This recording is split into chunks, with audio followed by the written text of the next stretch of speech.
Assalamualaikum warahmatullahi wabarakatuh.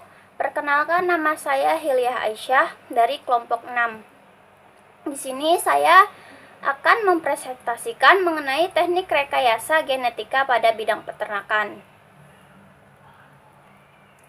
Manfaat rekayasa genetika pada bidang peternakan.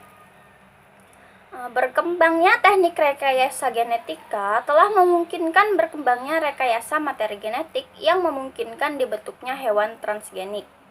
Hewan transgenik itu adalah hewan yang telah mengalami rekayasa susunan materi genetiknya sehingga dihasilkan hewan yang memiliki sifat-sifat yang diinginkan manusia. Teknologi ini dapat meningkatkan produk dari hewan ternak seperti daging, susu, dan telur menjadi lebih tinggi.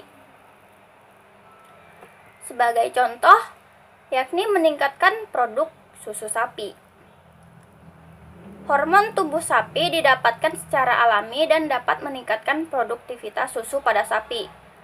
Melalui teknik rekayasa genetika ini, para pakar telah berhasil memaksa bakteri untuk menghasilkan hormon ini, yang jika diberikan kepada sapi yang sedang menyusui dapat menaikkan produksi susu sampai 40%. Metode yang digunakan dalam teknik rekayasa genetika pada bidang peternakan. Di sini terdapat 4 metode.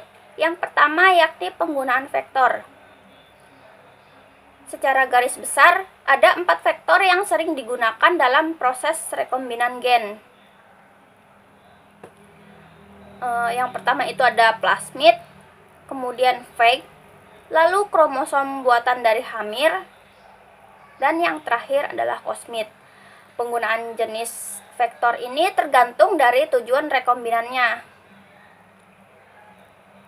Vektor cloning atau rekombinan harus memiliki situs pengenalan endonuklease restriksi, di mana informasi genetik dapat disisipkan. Beberapa vektor itu telah direkayasa untuk mengandung suatu situs cloning ganda atau dikenal multiple cloning site, yang masing-masing mengandung beberapa situs restriksi yang berbeda. Kemudian VCR atau polymerase chain reaction.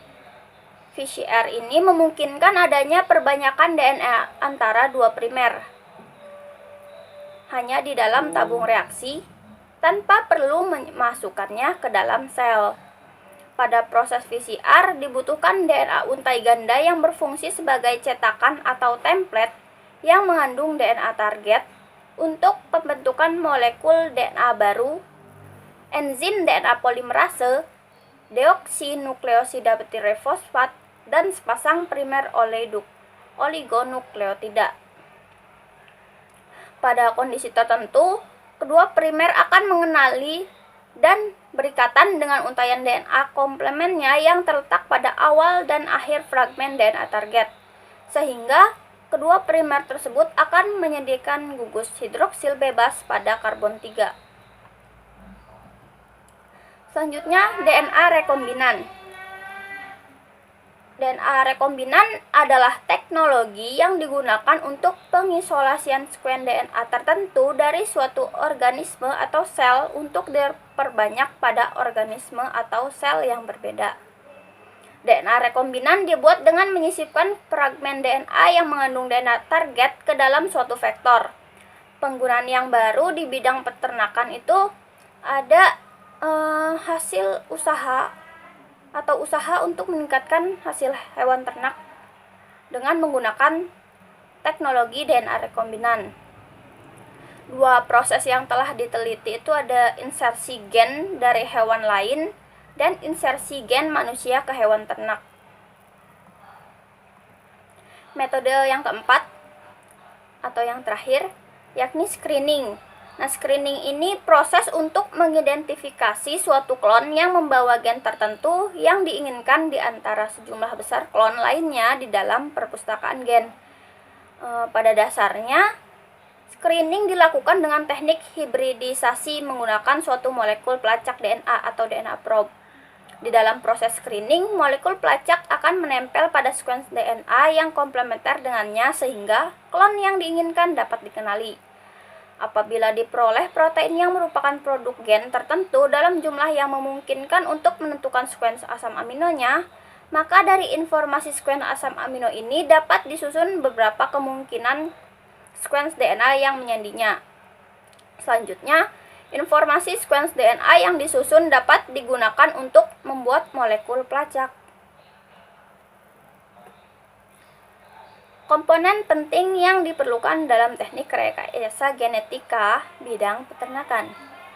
Yang pertama, enzim restriksi atau enzim pemotong DNA.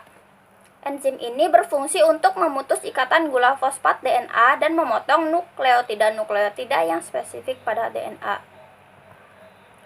Kemudian vektor atau pembawa.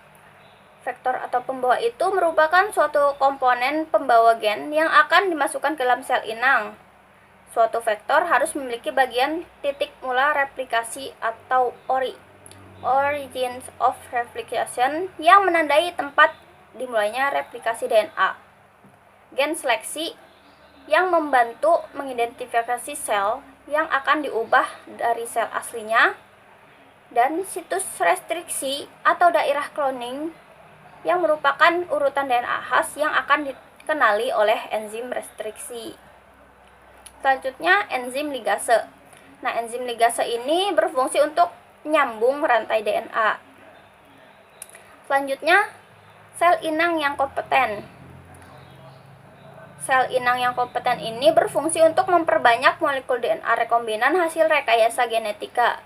Beberapa sel inang yang dapat digunakan misalnya sel bakteri, ragi, sel tumbuhan, dan hewan. Kemudian teknik dasar rekayasa genetika pada bidang peternakan. Teknik dasar yang pertama yakni preparasi sampel DNA murni. Kemudian pemotongan DNA. Nah, pemotongan DNA ini menggunakan endonuklease restriksi untuk memotong DNA donor dan vektor pada lokasi yang spesifik, sehingga DNA donor dapat disambungkan ke dalam vektor. Selanjutnya, penyambungan potongan-potongan atau fragmen DNA organisme dengan DNA vektor menggunakan enzim ligase. Kemudian, transformasi rekombinan DNA atau vektor dan DNA sisipan ditransformasikan ke dalam sel inang. Yang terakhir, identifikasi sel dengan melakukan seleksi atau screening. Nah, itu fungsinya itu untuk mendapatkan klon DNA yang diinginkan. Sekian presentasi dari saya, kurang lebihnya mohon maaf. Terima kasih. Wassalamualaikum warahmatullahi wabarakatuh.